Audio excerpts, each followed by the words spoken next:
победу! Ура!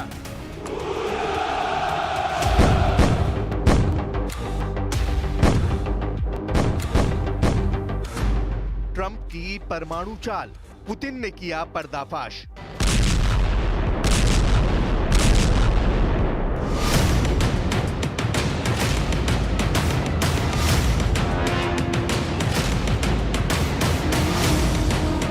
एक 1014 दिन से चल रहा रूस यूक्रेन युद्ध इतना ज्यादा पेचीदा और खतरनाक हो चुका है कि यही समझ नहीं आ रहा कि कौन किसका साथ दे रहा है और कौन किसके साथ धोखा कर रहा है।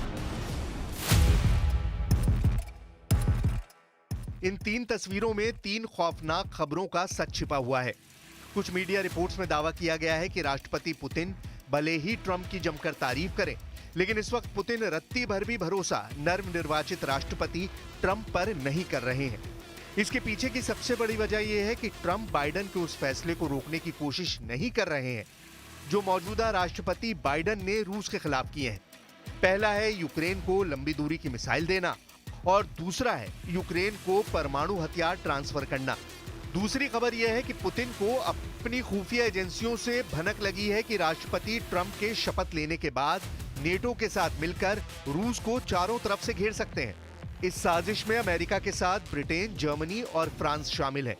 तीसरी खबर यह है कि पुतिन के बेहद करीबी रूसी टाइकून कॉन्स्टेंटिन मालोफेयेव ने दावा किया है कि जो हालात बन रहे हैं उससे साफ है कि परमाणु युद्ध को कोई नहीं रोक पाएगा।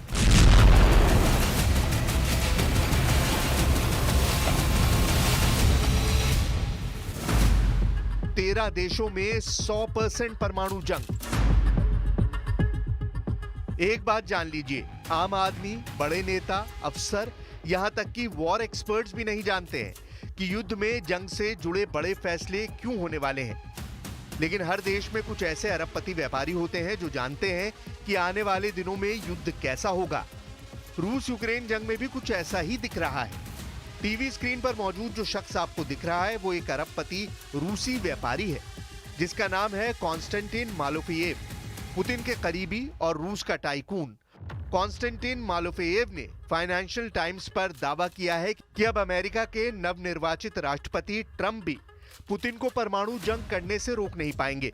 दावा किया जा रहा है कि लगभग 13 देशों के बीच भीषण परमाणु जंग होगी जिसमें आधे से ज्यादा दुनिया तबाह और बर्बाद हो जाएगी। कई जगह तो ऐसी होंगी जहां अगले 3000 से लेकर 20,000 साल तक जमीन रहने लायक तक नहीं रह जाएगी। जरा देखिए कॉन्स्टेंटिन मालोफेयेव का क्या दावा है। क्रेमलिन के करीबी एक प्रभावशाली कट्टरपंथी अरबपति रूसी व्यापारी कॉन्स्टेंटिन मालोफेयेव ने 2 टूक कहा है। ट्रंप संघर्ष को केवल तभी समाप्त कर सकते हैं जब वो उन्नत लंबी दूरी के हथियारों के इस्तेमाल के फैसले को पलट दें जो बाइडेन ने वॉशिंगटन में लिया है। इसके अलावा ट्रंप यूक्रेनी राष्ट्रपति वोलोदिमीर ज़ेलेंस्की को यूक्रेन की सत्ता से हटा दें। अगर नवनिर्वाचित राष्ट्रपति ट्रंप 20 जनवरी 2025 को राष्ट्रपति पद की शपथ लेने के बाद बाइडेन सरकार के फैसले नहीं पलटते हैं तो ऐसे में ट्रंप रूस यूक्रेन युद्ध किसी भी कीमत पर नहीं रोक पाएंगे। कॉन्स्टेंटिन मालोफेयेव ने यहां तक कहा कि ट्रंप को चाहिए कि वो यूक्रेन की चिंता ना करें बल्कि यूरोप और दुनिया के भविष्य की चिंता करें। कॉन्स्टेंटिन मालोफेयेव ने यूक्रेन द्वारा रूसी क्षेत्र में अमेरिकी और ब्रिटेन निर्मित लंबी दूरी की मिसाइलें दागने पर कहा है कि दुनिया परमाणु युद्ध के कगार पर है और पुतिन ने यूक्रेन पर एक प्रायोगिक परमाणु सक्षम बैलिस्टिक मिसाइल दागकर जवाब दिया है। यह युद्ध पूर्ण एटमी जंग में कभी भी बदल सकता है। Зокрема, постачання зброї від партнерів – це пряма залежність. Чим більше вогнева сила нашої армії, чим більше у нас технологічних можливостей, тим більше зможемо знищити російського наступального потенціалу і захистити життя наших воїнів. अगर पिछले 72 घंटों की बात की जाए तो राष्ट्रपति ज़ेलेंस्की के लिए लगभग 3 साल से चल रही जंग भस्मासुर बनती जा रही है।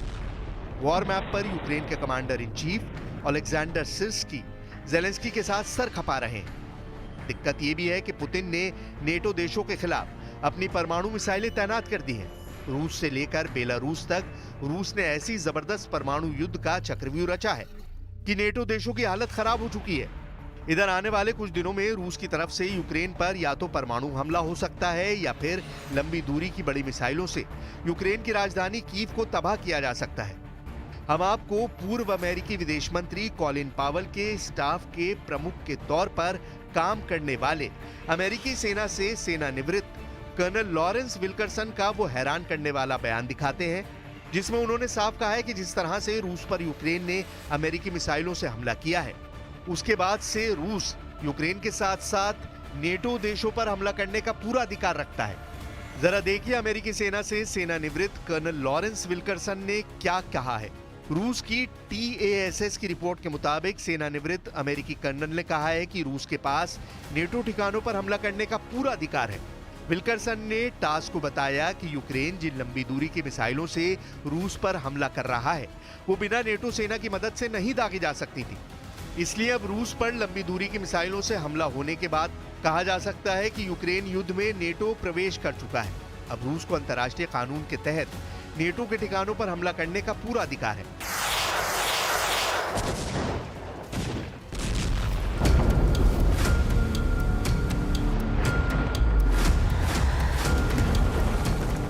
с которой мы, по сути, сейчас ведем боевые действия, становится ядерной державой, что нам делать?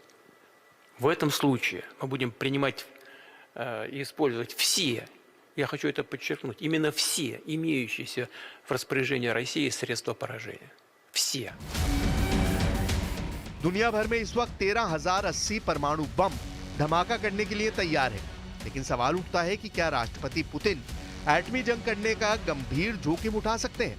इस सवाल का जवाब काफी हद तक हाँ में है, और इसके पीछे की सबसे बड़ी वजह यह है कि बाइडेन ने जाते जाते 12,000 करोड़ रुपए की सैन्य सहायता यूक्रेन को दे दी है और 2 लाख करोड़ की एक और सहायता भी यूक्रेन को दी है।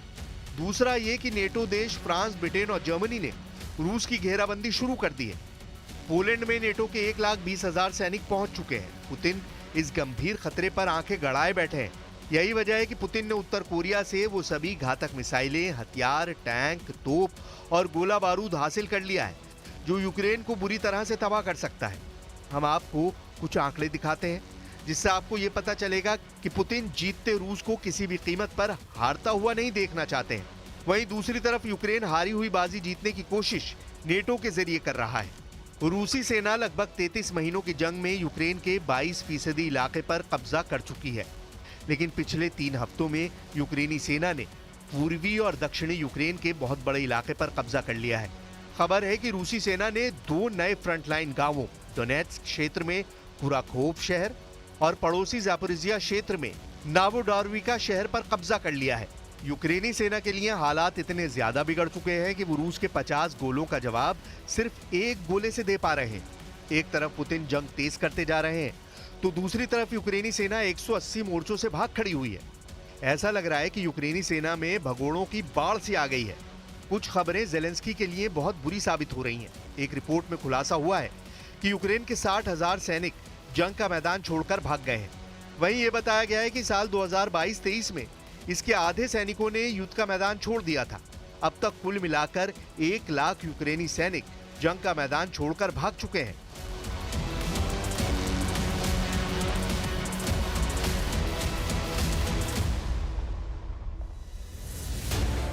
इधर दूसरी तरफ राष्ट्रपति पुतिन और उत्तर कोरिया के supreme leader Kim Jong Un अपनी जबरदस्त परमाणु जंग की तैयारी करने में जुटे हैं। पिछले 10 दिनों में कुछ ऐसी जंगी चालें चली गई हैं जो हैरान करने वाली हैं। 29 नवंबर 2024 दिन शुक्रवार रूस के रक्षा मंत्री आंद्रेई बेलोसोव ने उत्तर कोरिया की राजधानी प्योंगयांग में supreme leader Kim Jong Un से मुलाकात की। तस्वीरों में साफ देखा जा सकता है कि किम जोंग उन रूस के रक्षा मंत्री का दिल खोलकर स्वागत कर रहे हैं। रिपोर्ट्स के मुताबिक रूस के रक्षा मंत्री आंद्रेई बेलोसोव ने किम और उनके सबसे टॉप जनरलों और सरकारी अफसरों से ग्रुप मीटिंग की। हर मीटिंग में किम मौजूद थे। रक्षा मंत्री आंद्रेई बेलोसोव ने उत्तर कोरिया के सैन्य कमांडरों और अफसरों से कहा कि हम यूक्रेन युद्ध जीतने जा रहे हैं, इसलिए हमें उत्तर कोरिया से न सिर्फ सैनिक मिलते रहे बल्कि उत्तर कोरिया के सबसे एडवांस हथियार भी रूस पहुंचते रहे। अब आप इस वीडियो को देखिए जिसमें उत्तर कोरिया के supreme leader Kim Jong Un अपने सबसे घातक मिसाइलों और हथियारों को देख रहे हैं। बेहद बड़े और विशालकाय सैन्य ठिकाने पर किम एक परमाणु बम, एक एक परमाणु मिसाइल, टैंक, तोप और एयर डिफेंस सिस्टम को बारीकी से देख रहे हैं। ये वही हथियार हैं जो इस वक्त रूस भेजे जा रहे हैं। जरा देखिए किम के बम, मिसाइल और तोपखाने से पुतिन कैसे यूक्रेन की जंग जीत रहे हैं। कुल मिलाकर जो हालात युद्ध के बन रहे हैं, उन्हें देखकर कहा जा सकता है कि नवनिर्वाचित राष्ट्रपति ट्रंप भी पुतिन को परमाणु जंग करने से रोक नहीं पाएंगे।